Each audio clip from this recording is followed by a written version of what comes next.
any powerful men have abused their position. AP గత ప్రభుత్వ పెద్దలు కొందరు అధికారులు తనను వేధించారని బాలీవుడ్ నటి కాదంబరి జెత్వానీ ఆరోపించారు. నలుగురు కలిసి నన్ను వేధించారు.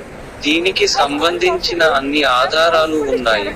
వాటిని ప్రభుత్వానికి అందిస్తా. నన్ను వేధించిన వారిని కఠినంగా శిక్షించాలని ప్రభుత్వాన్ని కోరుతున్నా అని ఆమె కన్నీళ్లు పెట్టుకున్నారు. కాసేపటి క్రితమే జెత్వానీ విజయవాడ చేరుకున్నారు.